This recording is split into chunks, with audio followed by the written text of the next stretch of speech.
Good day everyone. We are the Group 5 and we are here to present the literary criticism in the 21st century. But before we proceed to the discussion, first we are going to present the learning objectives. At the end of the lesson, the student should be able to familiarize with the new concept of literary criticism, understand the literary genres in 21st century, and lastly, understand the changes in 21st century literature. To start our discussion, let me discuss to you the introduction of our lesson. For more than a decade, literary criticism has been thought to be in a post-Curie age. Today, literary criticism in the 21st century explores the explosion of new theoretical approaches that has seen a renaissance in Curie and its importance in the institutional settings of the humanities today.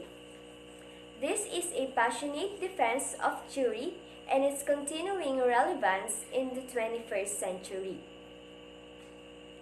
According to Dickinson, literary criticism is the comparison, analysis, interpretation, and evaluation of works of literature. Literary criticism is an essential opinion supported by evidence relating to theme, style, setting, or historical or political context. It usually includes discussion of the work's content and integrates your ideas with other insights gained from research. Literary criticism may have a positive or negative bias and may be a study of an individual piece of literature or an author's body of work. In a short definition of 21st century in literature, it refers to world literature produced during the 21st century, and the measure of years is written from the year 2001 to the present. Next is the importance of literature in the 21st century world. Escapism and possibilities. Reading can take us into different realms and see other people's creative thought processes. Whether it's flying into Neverland, wandering through Middle East, battling at Hogwarts, or rafting through the Mississippi River with Huck and Jim. Books can take you anywhere and any place. This is an amazing tool that few entertainment mediums can truly give you and one of the reasons why literature is so beautiful. And whether you're having a bad day or you're stressed out with work, dealing with new life decisions, books can help you. Actually, books can also help you to escape into another world and live somewhere else for a short period of time. Novels and other books provide knowledge, entertainment, encourage creativity, and offer an escape for readers, enriching our lives in more ways than one. It's definitely much more than words in a book, and even with the increasing popularity of ebooks, Kindles, Wattpad, and other online reading, they create a conversation, unique world, and new perspective. It sparks empathy and understanding. Reading a book is one of the best ways to fully immerse your mind into another person's dialogue and experiences. Being able to empathize and understand other people's feelings is a key aspect of helping you connect to different religions, races, societies, and period of time. They help a person take a closer look at the different facets of living aside from what they know and live, which can change perspectives. Sometimes people want to read books, stories or novels because they know that through reading, they can express the untold emotions and feelings they have. Many of us want to read stories with tragedy and sad endings, especially to those people whose heart broken because they are the one who can relate to that particular story or novel. On the other hand, many of us people want to read stories or books with romance genres because we want to feel the feeling of being in love like what the character feels inside the story. It is true that if we understand the other people's feelings, we can connect to them and to their life, even though we have differences in many ways. And because of this, there are possibilities that people can change their perspective on something they already know. Reflect human nature. Literature reflects human nature in a way we can learn and relate to others. By reading through a first-person perspective, we can fully immerse ourselves into different mindset and figure out how others think and feel. Now let's move on with the functions of literary criticism. First, literary criticism may be a simple review of books that you often read online or in local newspapers, or a systematic theoretical discussion of stories' impact on the society. In this context, criticism is used to review the credibility of a literary piece, whether it can be found online or in local newspapers. Criticism functions as an evaluator to test whether a certain piece is true or not, whether it has impacts on changing the understanding and preferences of readers about something. Next is criticism may also summarize the worth of the book or support or deconstruct publishers' claim about a given book. So, this functions only implies that criticism can support or contradict the point of view of the writers shown in a certain literary piece. It can summarize whether a book or a story can be considered as a functionable and a worthy piece. But it depends on how the critic criticized and how the readers read. Another is it reevaluate any given text. This is to shed new light or to give meaning to an old text. Criticism can also see the other side of a literary piece, the deeper context of meaning hidden in every single word present in any literary piece. To shed a new light meaning to give a new meaning or to give another interpretation of an old piece which can be connected to current issues or situations and to produce another worthy lesson which can be applied in real life situation as well as connecting the old piece to the current world. So the last function is literary criticism may also be used to evoke discussion, reassess society, and redefine culture on a literary text. This kind of sustained criticism may be found in bi-monthly or even annual magazines or journal, which oftentimes have specialized topics. This kind of criticism are usually available to academe, although some do end up in daily papers or mainstream magazine. So in this function, the main concept is to evoke discussion, meaning reevaluating, reassessing, and recriticizing that produces new discussion to examine and study a literary piece which can produce a new functionable concept that can be applied in our society today. Next is to reassess society and redefine culture. meaning to examine the changes and the progress from the past to future, to see the process of how a society and a culture change over time, and to learn something from the past which can be very useful in criticizing literary piece in today's era. Now we will be moving on with the themes in 21st century literature. Contemporary writers often consciously draw inspiration and ideas from writers who have come before them. As a result, many works of 21st century grappled with events and movements and literature of the past in order to make sense of the present. Additionally, the technological advancement of 21st century have led other writers to hypothetically write about the future, usually to comment on the present and evoke introspection. So, in the 21st century, the new focus on writing literary piece have also emerged.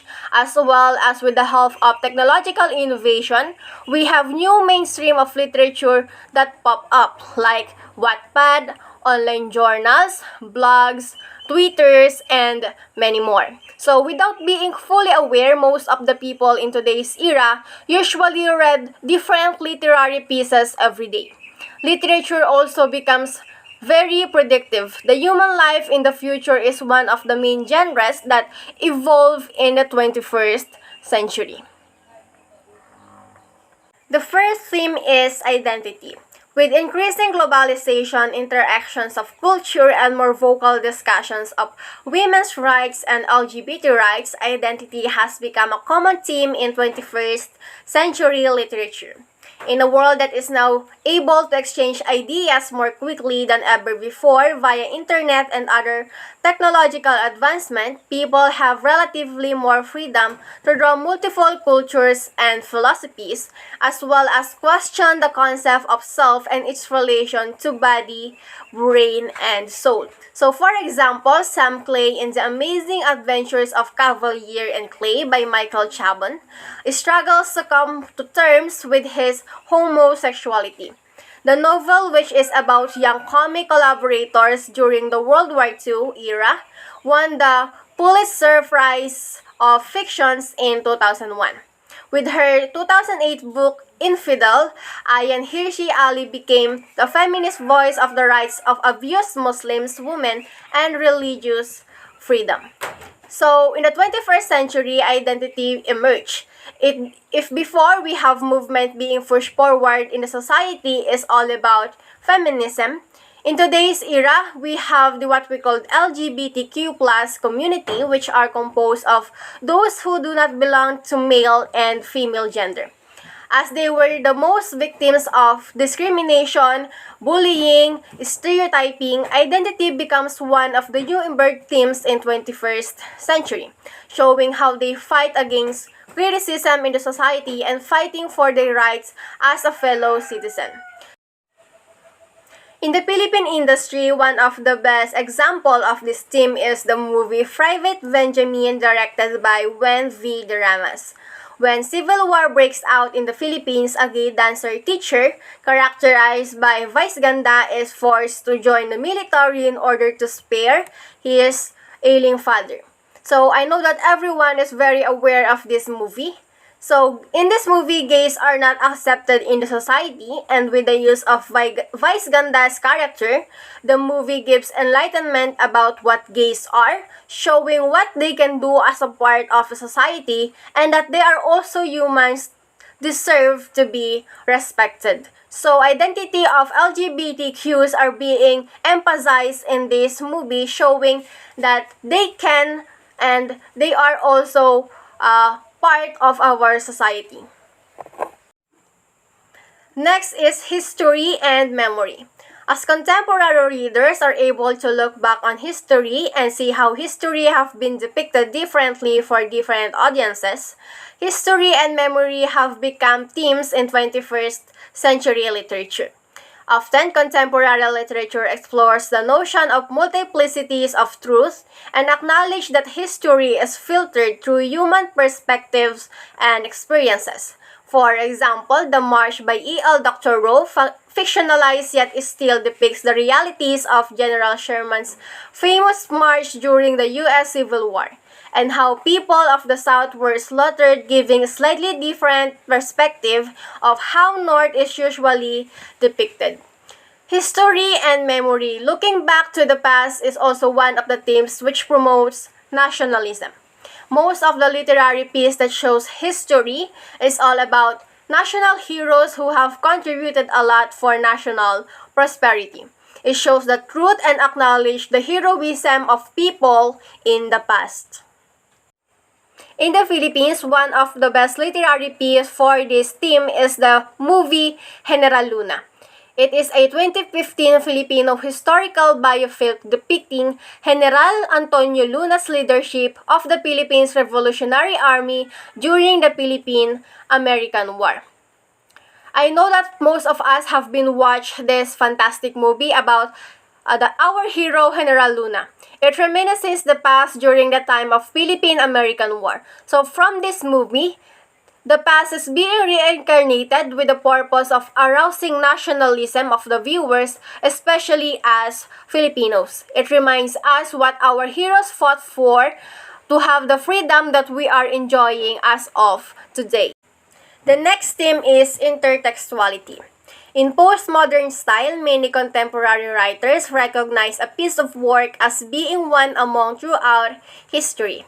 As such, many writers purposely include acknowledgement, references, or parallels to other works of fiction, recognizing their place in a larger, broader conversation, context, and body of work. Some intertextual themes goes as far as to poke fun of a work's own lack of originality or cliches that is seemingly cannot escape. So, when we say intertextuality, it is the shaping of text meaning by another text. It is the interconnection between similar or related works of literature that reflect and influences the audience's interpretation of a certain story or literary piece. Intertextuality is the relation between texts and are infected by means of quotations and allusions. Intertextual figures includes allusion, quotation, plagiarism, translation, and parody. Example for intertextuality is the story A Brief Wondrous Life of Oscar Wilde recounts the life of the title character, whose real name is Oscar de Leon. Oscar is a Dominican-American who grew up in Paterson, New Jersey, and struggled his whole life to find community, a sense of identity, and above all is love. Junior, who was Oscar's college roommate, served as the novel's primary narrator. Interspersed throughout the account of Oscar's life, Junior recounts stories of how Oscar's mother and grandfather suffered under the regime of the Dominican dictator Trujillo. Junior prefaced his biography of Oscar with a description of legendary Fuku course that originated in Africa and arrived in the Caribbean when Spanish colonists transported slaves across the Atlantic. The course has allegedly haunted the New World ever since. The story Junior plans to tell is, he thinks, a Fuku story. The last theme is identity. Today, technology is more integrated into people's life than ever before. Dreams of what technology could potentially help people become and anxieties regarding the demise of humanity as a result of technology can be seen in the 21st century literature. On one hand, there are books about biotechnology helping people with disabilities such as Machine Man by Max Barry. Additionally, many 21st century works of literature explore what it means when all of the humanity's experience are filtered through technology. So, for example, Ready Player One by Ernest Cline depicts a futuristic world where everyone escapes reality by plugging into virtual utopia. So, in technology, with the advance of different technological gadgets and industrial tools, technology also become one of the themes in the 21st century literature. featuring different highly technical technologies in the present or even in the future. It shows how technology helps in the progression of society and how it gives advances to people's lives. Some literary features futuristic views where technology invaded humanity, where human population is shutting down, where technology becomes a replacement. So as said before, one of the example is the Ready Player One by Ernest. As said before, one of the best example for this theme is the movie Ready Player One, where it has the hypnosis where in 2045 the planet is on the brink of chaos and collapse, but people find salvation on the Oasis. Oasis is an expensive virtual reality universe created by eccentric James Halliday. So when Halliday dies, he promises his immense fortune for the first person to discover a digital Easter egg that's hidden somewhere in the Oasis. When young Wade Watts joined the contest, he finds himself becoming an unlikely hero in a reality-bending treasure hunt through a fantastical world of mystery, discovery, and danger. Now, let's move on to the 21st literary genres. The first one is the speculative fiction. Speculative fiction is a type of story that deals with observation of the human condition but offers the experience to a different lens and challenges us to see what tomorrow could be like or what the mythic past of our imagination actually is.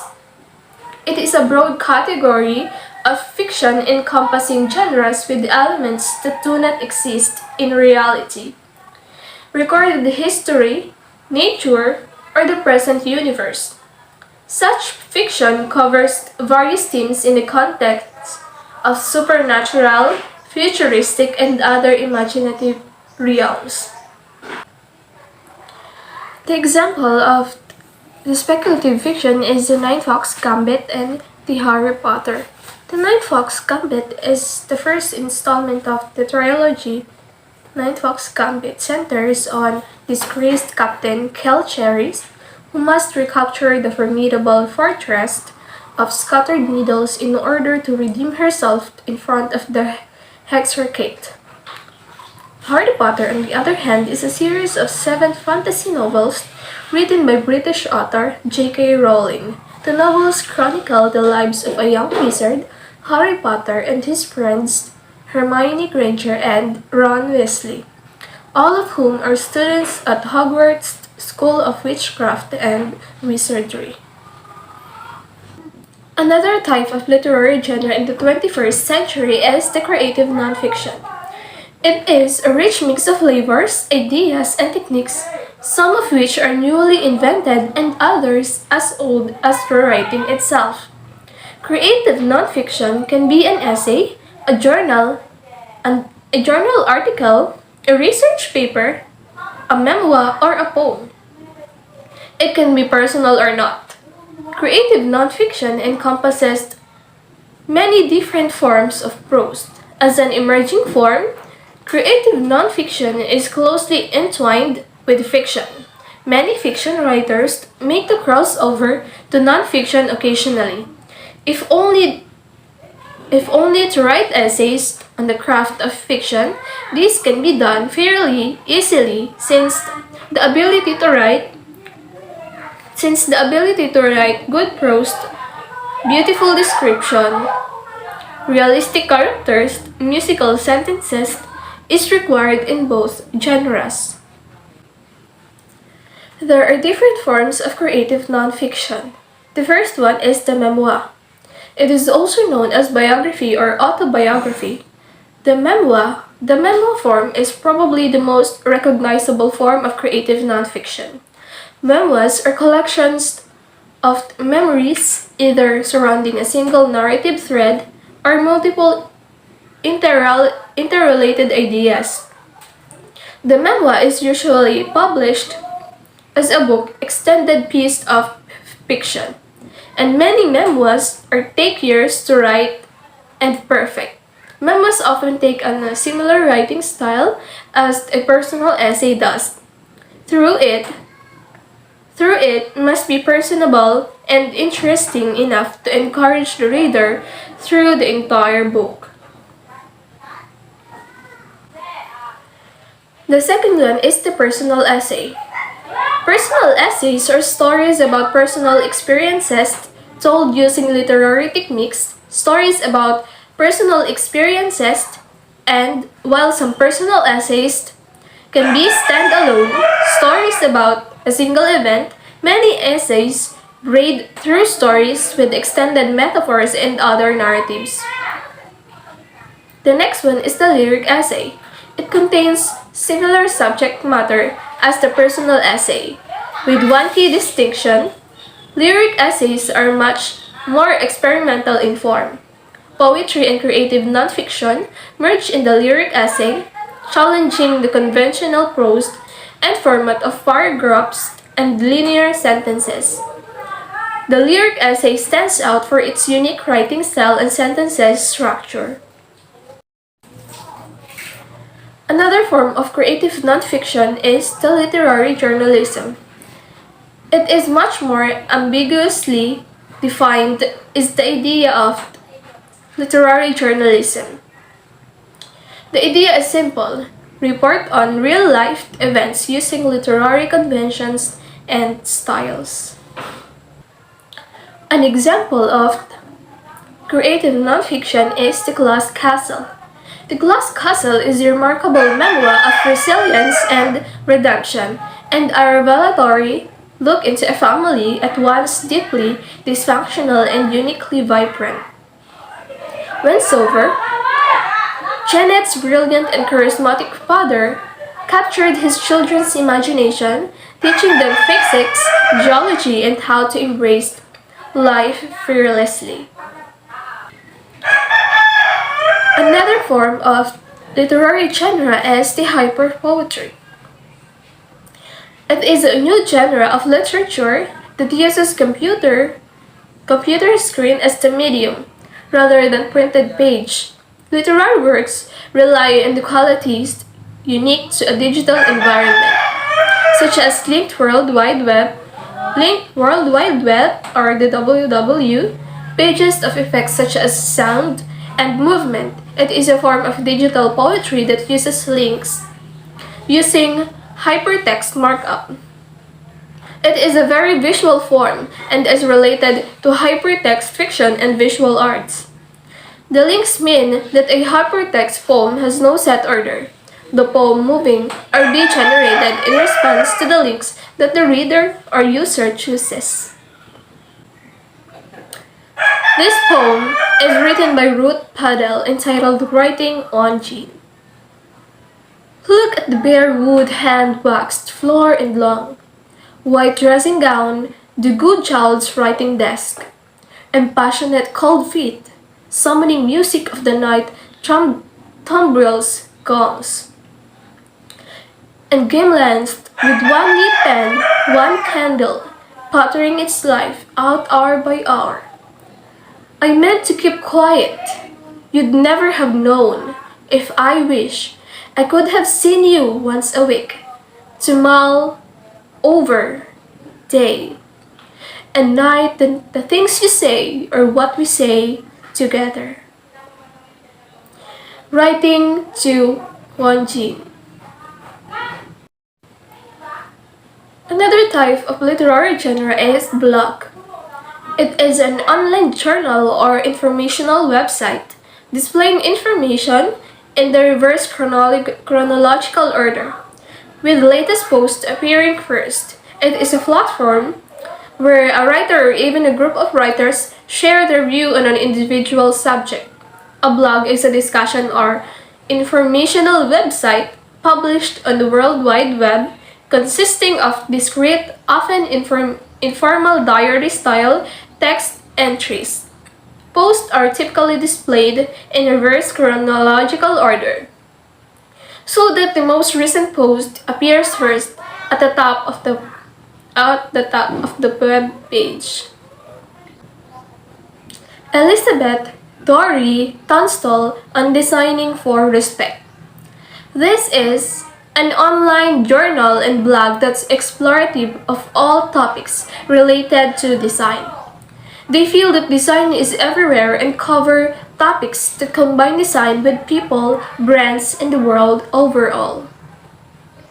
Another example is the cooking right now. Frankie is the food fanatic and the designer behind Little Fat Boy. His love for Taiwanese American food encouraged the blog, which showcases his favorite recipes in a fun way. The next literary genre is the graphic novel. It is a narrative work in which the story is conveyed to the reader using comic form. The term is employed in a broad manner encompassing non-fiction works and thematically linked short stories as well as fictional stories across a number of genres. A graphic novel is a book made up of comic novels or comic content. Although the word novel normally refers to a long fictional works, the term graphic novel is applied broadly and includes fiction, non-fiction, and anthologized work. It is similar to comic books because they use sequential art to tell a story. Unlike comic books, graphic novels are generally standalone stories with more complex plots. An example of a graphic novel is The Ghost World. Ghost World has become a cultural and generational touchstone and continues to enthrall and inspire readers over a decade after its original release as a graphic novel.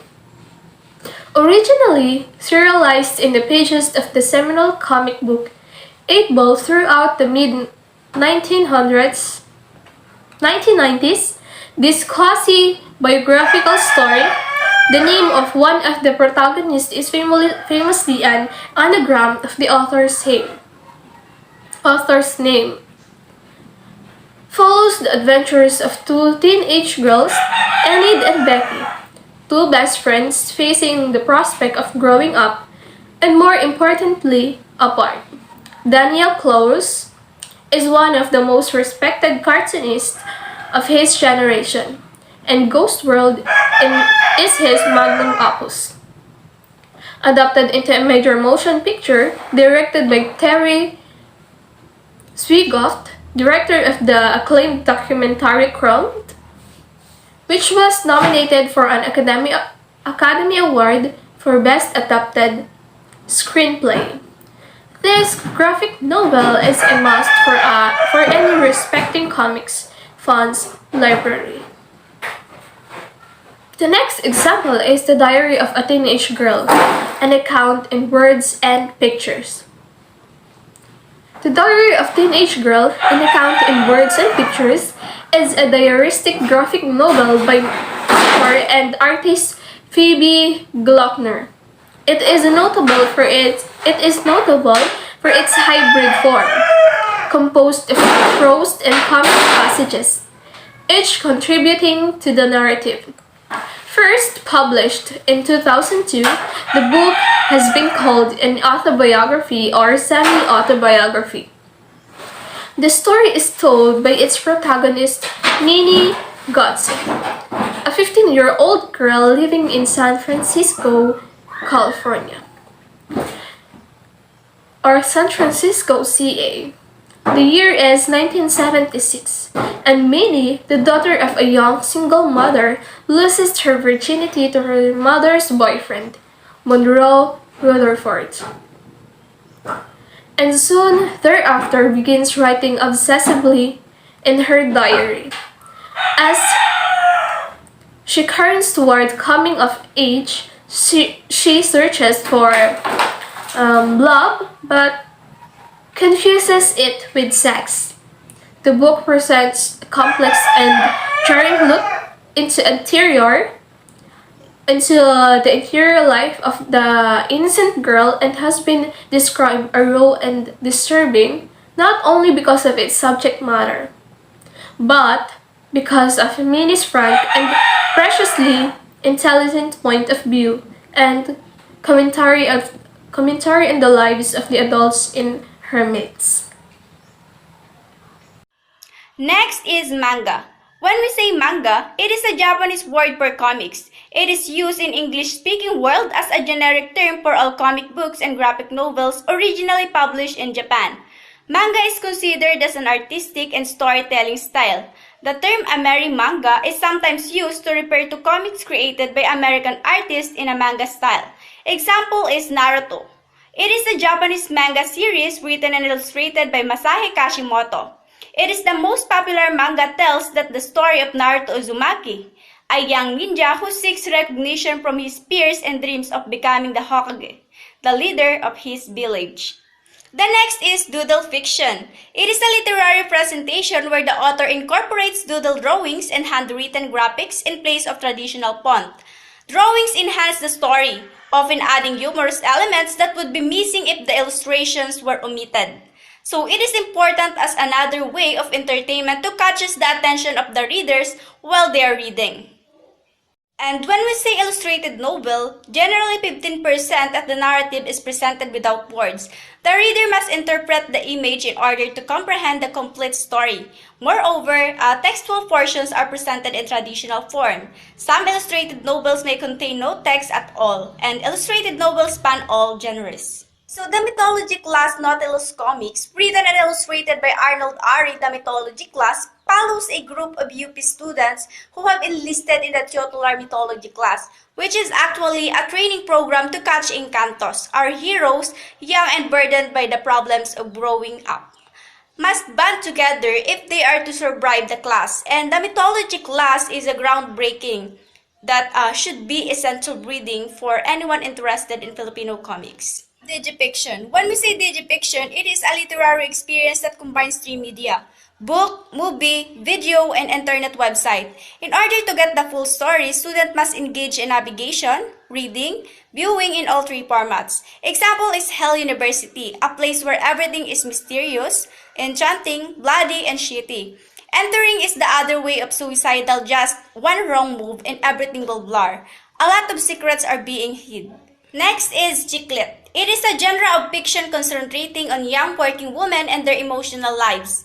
Longman Dictionary of Contemporary English defines Chiclet as the books about young women and the difficult problems they have with men, sex, losing weight, etc. Especially books written by women for women to reduce humorously. And Chiclet is a portmanteau of the American slang words chick for a young woman and lit, the shortened term of literature.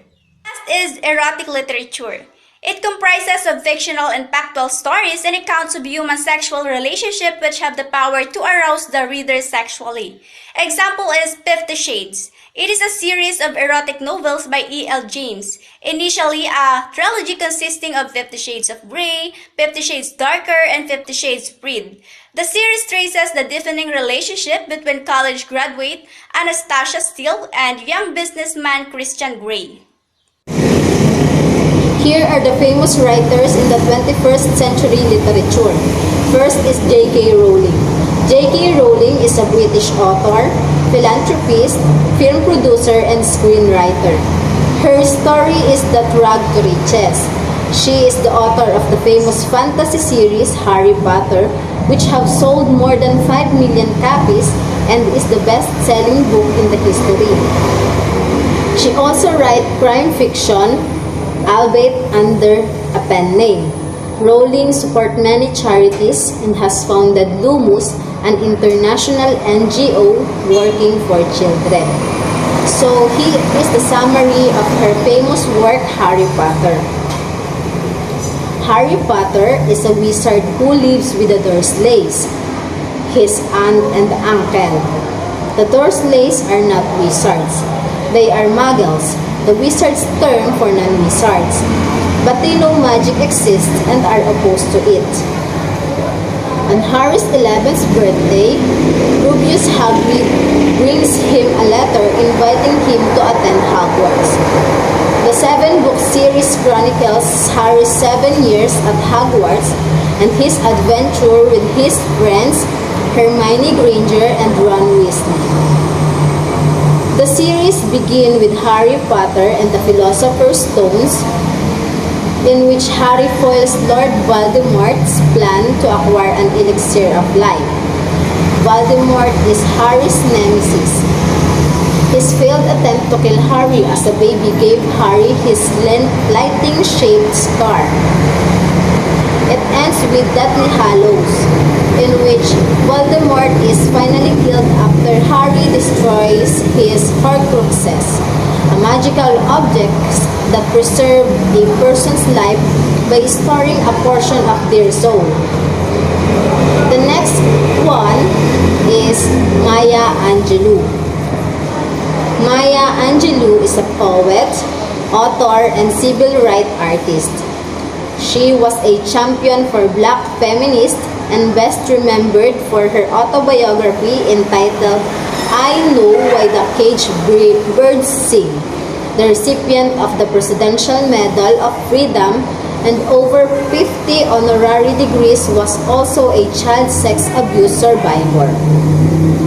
With the publication of I Know Why the Caged Bird Sings, Angelou publicly discussed aspects of her personal life. She was respected as a spokesperson for black people and women, and her works have been considered a defense of black culture. Her works are widely used in schools and universities worldwide. Although attempts have been made to ban her books from some U.S. libraries, Angelou's most celebrated works have been labeled as autobiographical fiction, but many critics consider them to be autobiographies. She made a deliberate attempt to challenge the common structure of autobiography by critiquing, changing, and expanding the genre. Another famous writer is Noam Chomsky. Noam Chomsky was regarded by many as the father of modern linguistics. He authored over 100 books on varied topics such as politics, linguistics, and war.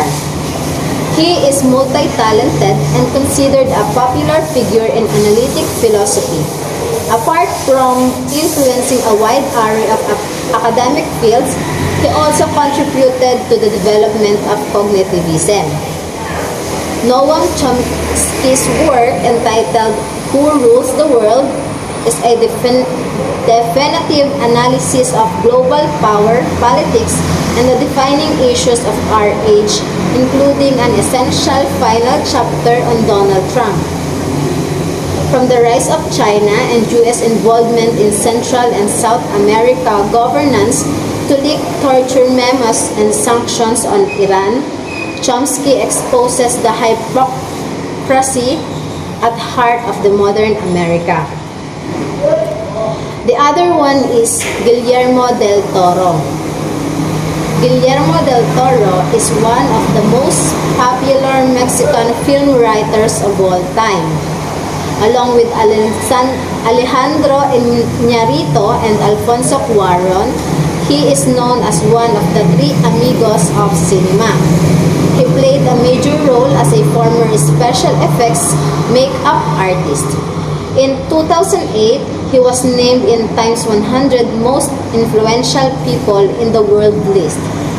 His work entitled Hellboy 2: The Golden Army is a 2008 American superhero film based on the fictional character Hellboy created by Mike Mignola. The film was written and directed by Guillermo del Toro from a story by him and Mignola, and is a sequel to the 2004 film Hellboy, which del Toro also directed.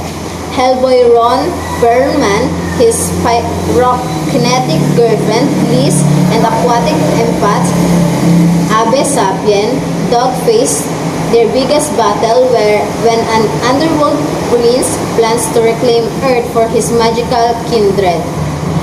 Tired of living in the shadow of humans, Prince Nuada tries to awaken an ancient army of killing machines to clear the way for fantasy creatures to roam free.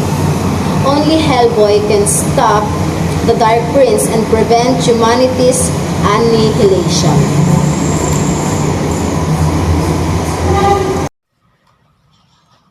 Okay, so for the continuation, we have here another writer who is George R. R. Martin.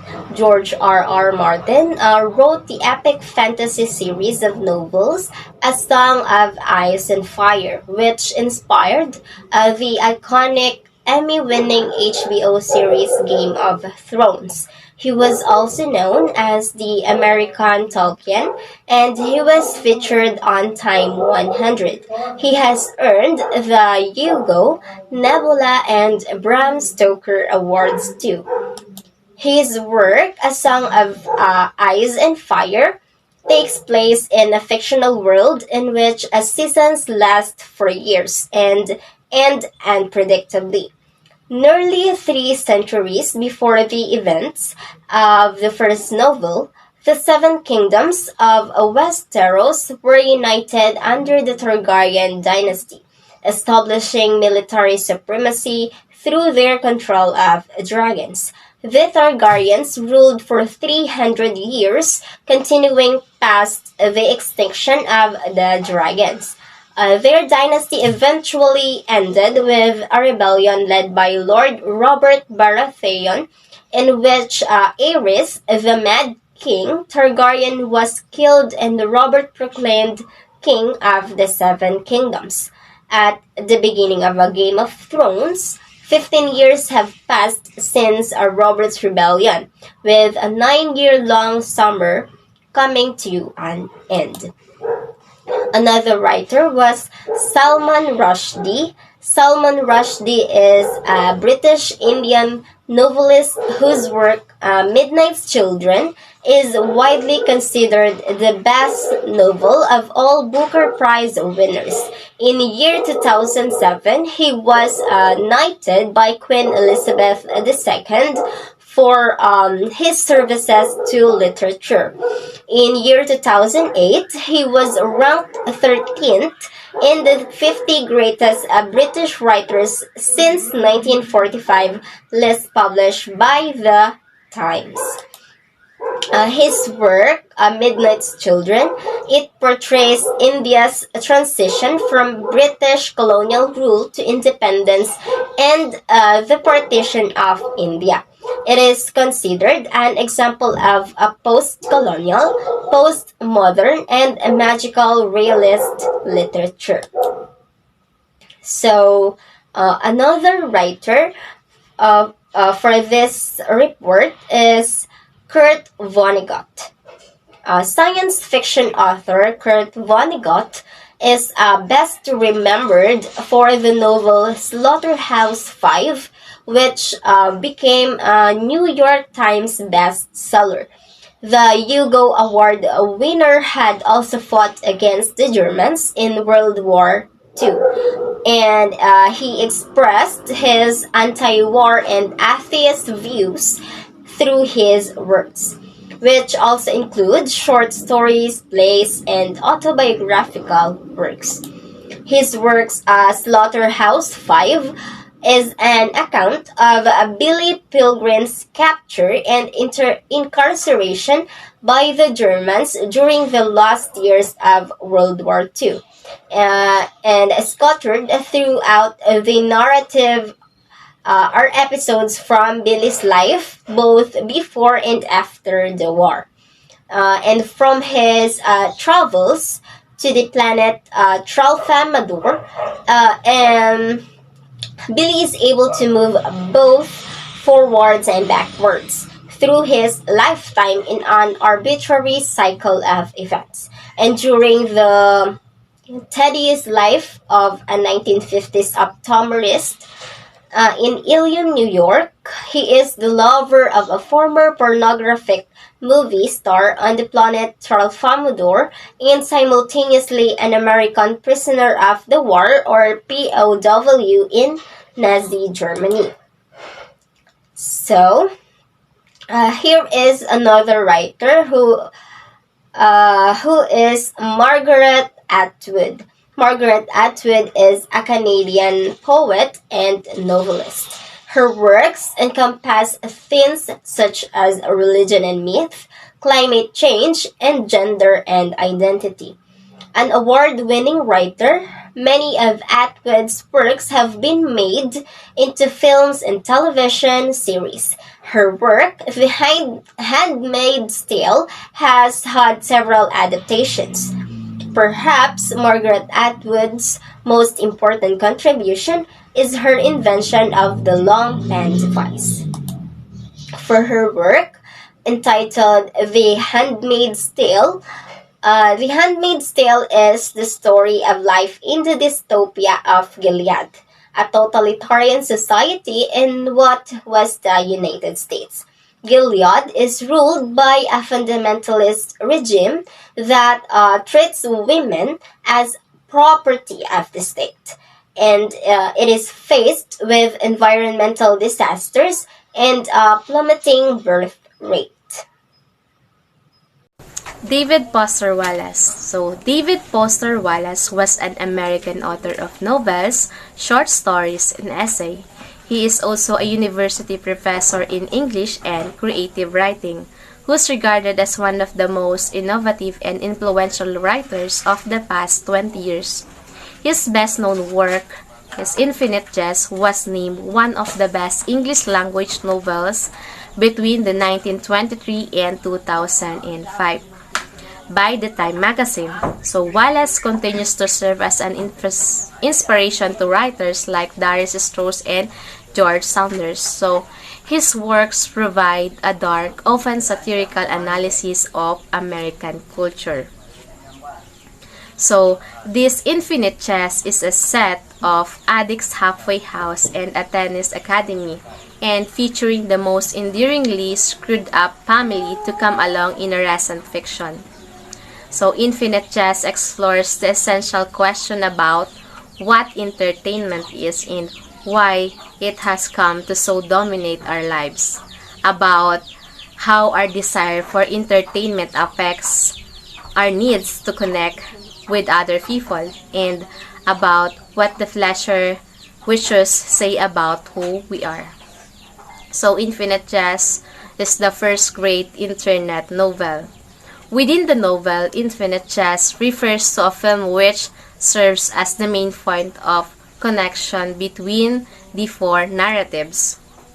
So the film is so entertaining that everyone who watches it loses all ability to do anything but continue to watch it in aloof, starving to death if they are not cared for the others.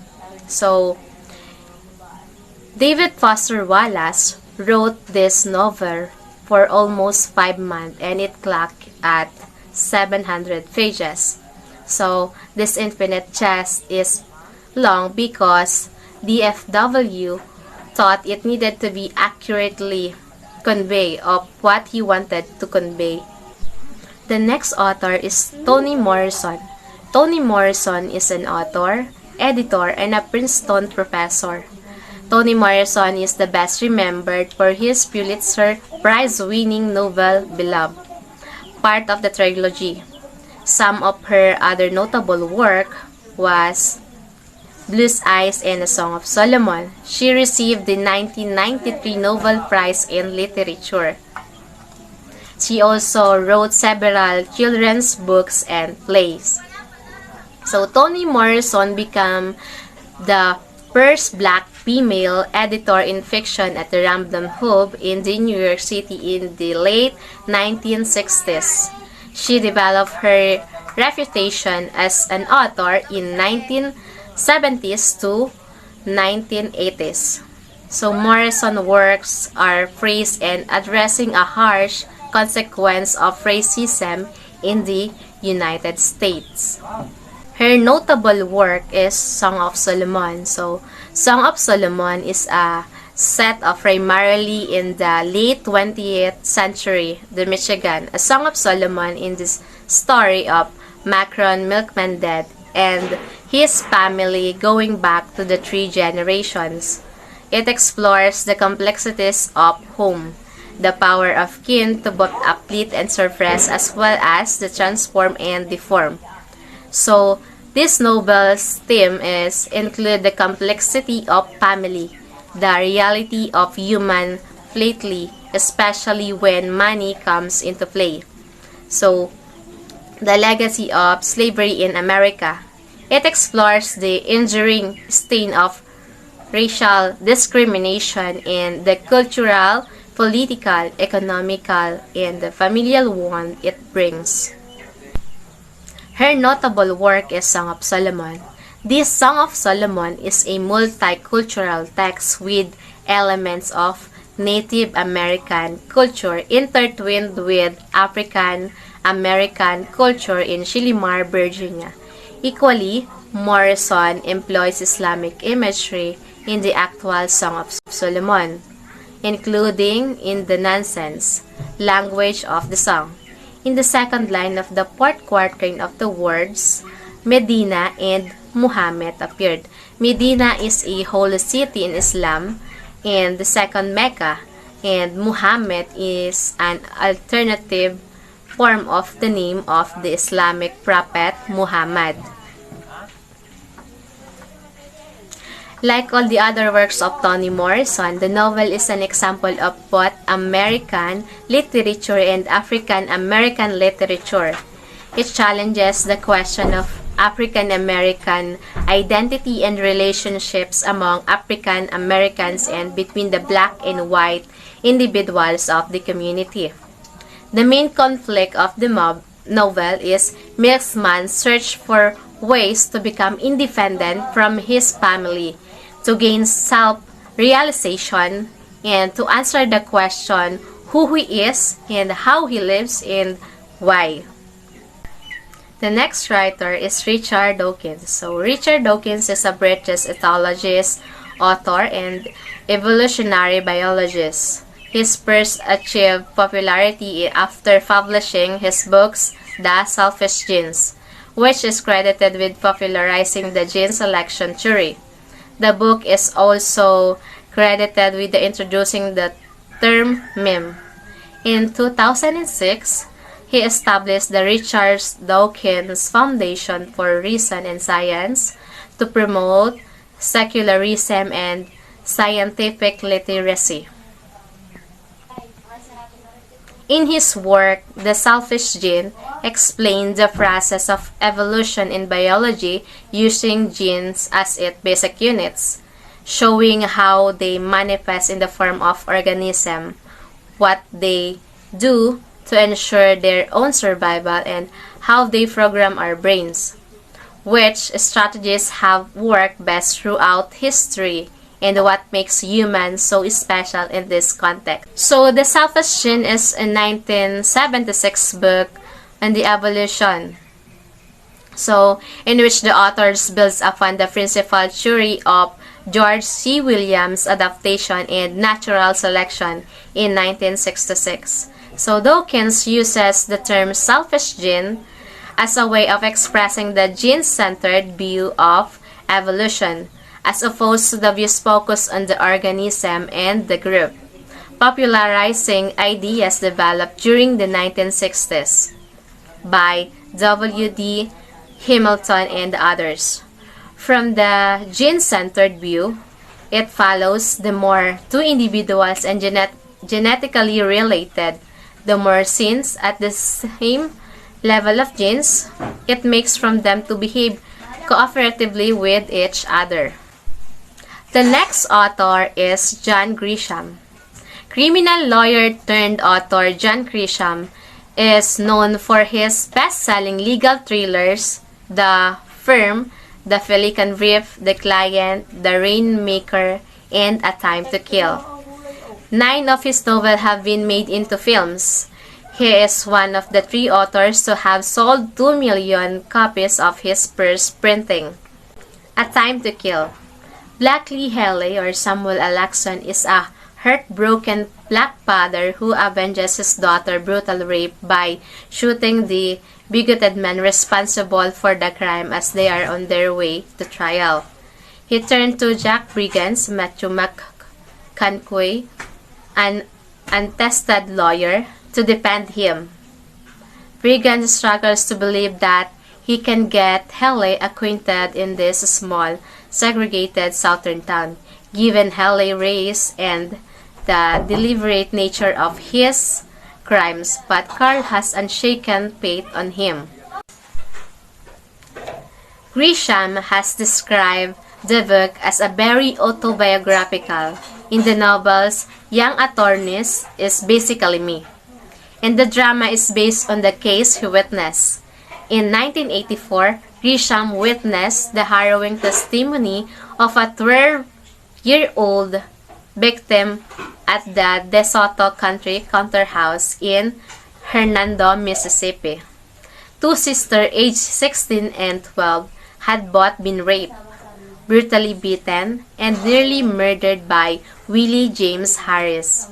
According to Grisham's official website, Grisham used his spare time to begin his first novel, which explores what would have happened if the girl's father had murdered her assailants. He spent 3 years on A Time to Kill, and he finished it in 1987. Malcolm Gladwell. Malcolm Gladwell is best known for his best-selling books The Tipping Point, Blink, and The Outliers. He has also written for The New Yorker and The Washington Post. His writings encompass subjects such as psychology, economics, and sociology. Gladwell has also co-founded podcast company and hosts a podcast, Revisionist History. One of his books is The Tipping Point. Gladwell defines the tipping point as the moment of critical mass, the threshold, and the boiling point. The book seeks to explain and describe the mysterious sociological changes that mark everyday life. As Gladwell states, ideas and products and messages and behaviors spread like viruses do. Ray Bradbury. Ray Bradbury is best remembered for his writings in science fiction, mystery, and horror genres, the most notable being the short story anthology Martian Chronicles and the novels Fahrenheit 451. He also contributed to the screenplays of various series and films and won an Emmy for writing The Halloween Tree. The Martian Chronicles. The book projects the American society immediately after World War II into a technologically advanced future where the amplification of humanity's potentials to create and destroy have both miraculous and devastating consequences. Events in the chronicle include apocalyptic destruction of both Martian and human civilizations, both instigated by humans, though there are no stories with settings at the catastrophes. The outcomes of many short stories raise concerns about the values and direction of America in that time by addressing militarism, science, technology, and wartime prosperity that could result in a global nuclear war. Dan Brown. Dan Brown is an American author best known for writing series of Robert Langdon novels. 3 such novels, namely The Da Vinci Code, Angels and Demons, and Inferno, had been made into films with Tom Hanks portraying Robert Langdon in all 3 movies. Also known for his charity work, Dan Brown donates money to several charitable causes. Angels and Demons. When Harvard symbologist Robert Langdon discovers the resurgence of an ancient brotherhood known as the Illuminati, he flies to Rome to warn the Vatican, the Illuminati's most hated enemy. Joining forces with the beautiful Italian scientist Vittorio Vetra, Langdon follows a centuries-old trails of ancient symbols in the hope of preventing the Illuminati's deadly plot against the Roman Catholic Church from coming to fruition. Earlier this spring, the editors of WLT invited 21 writers to nominate one book, published since the year 2000, that has had a major influence on their own work, along with a brief statement explaining their choice. The first one is the novel entitled The Spine of Atmospheric Embroidery. The Spine of Atmospheric Embroidery is an Indian Ocean blues, traces the poet's sea voyage from India to Sudan as a child and proves my own diasporic obsessions with loss and longing, along with a return to what we sometimes cannot bear to remember. Uneasy-dwelling places, her poems, like mine, spring from rapture and craving. This was her final book, but narratives of exile and themes of dislocation, identity, memory, and belonging also preoccupied Alexander throughout her life, as did the language and shape of self-invention and provisional spaces. The second one is The Sleepwalking Land. The amazing novel, Sleepwalking Land, in 2006 by Mozambique writer Mia Couto, an amazing multi-layered meta-narrative, or a book within a book. Historical or the recent history blended with an attempt at mythic memory. Hero's quest, intergenerational trauma, and healing. It is at once a detective story, a story of a war-torn land seeking self and healing, a history of people told from the inside and from a time before the advent of colonialism, a ghost story, and genre-bending, non-binary, and resisting definition. This book opens the reader's deepest empathy with sentimentalism. Even in translation to English, the language there is sublime. The form imitates orality within the limitations of the written. The book gave people a permission as a writer and hope for the work of African writers to be the curators of our continent's humanity. The last one is a novel entitled The Mind. The Mind by John Fitzgerald brought a profound impact to the readers. The Mind is a collection of profound, extraordinary, and almost unbearably beautiful that I keep going back to it time again and again to replenish my spirit.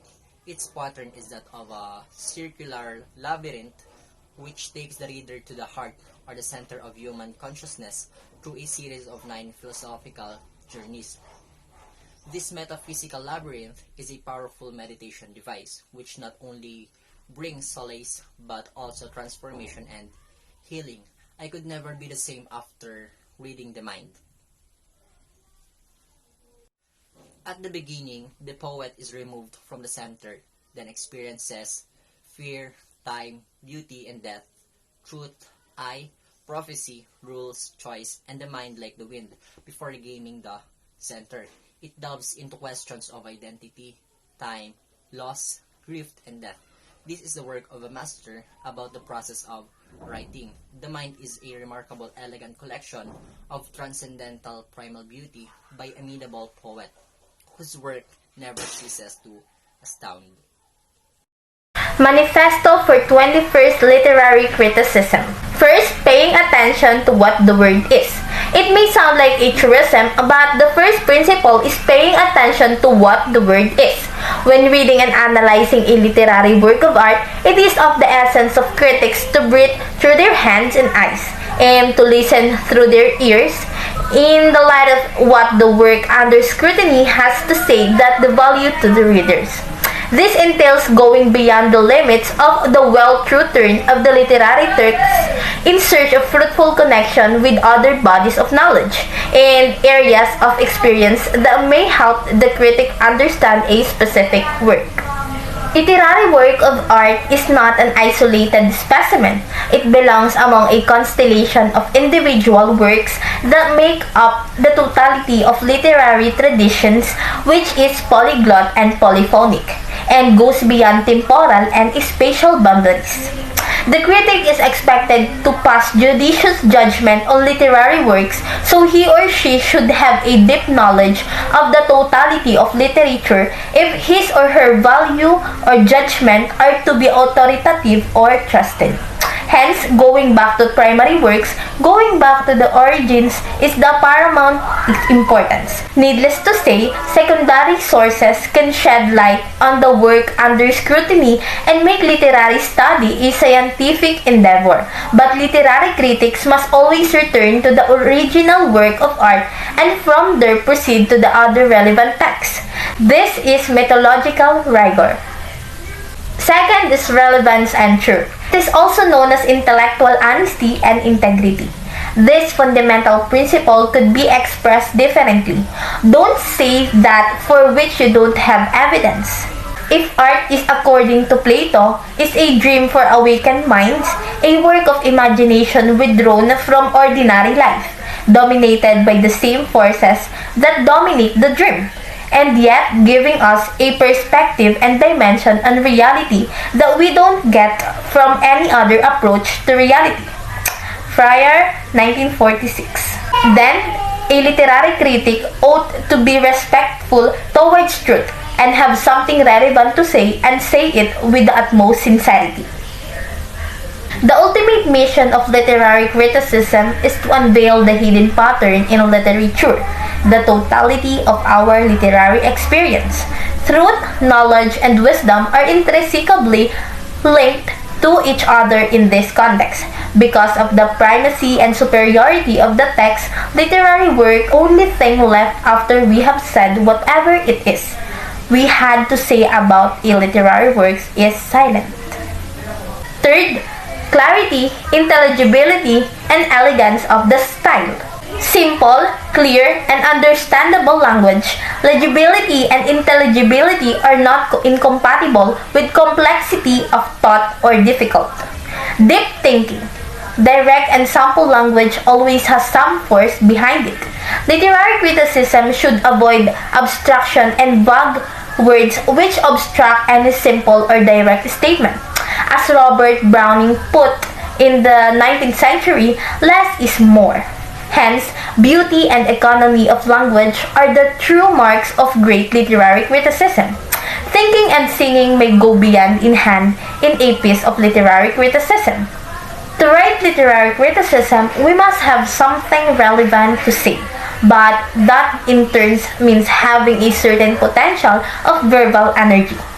Finding an elegant style in the practice of literary criticism is no easy task, and yet it is central to the whole endeavor of grasping the essence of literary works to benefit of potential readers and scholars.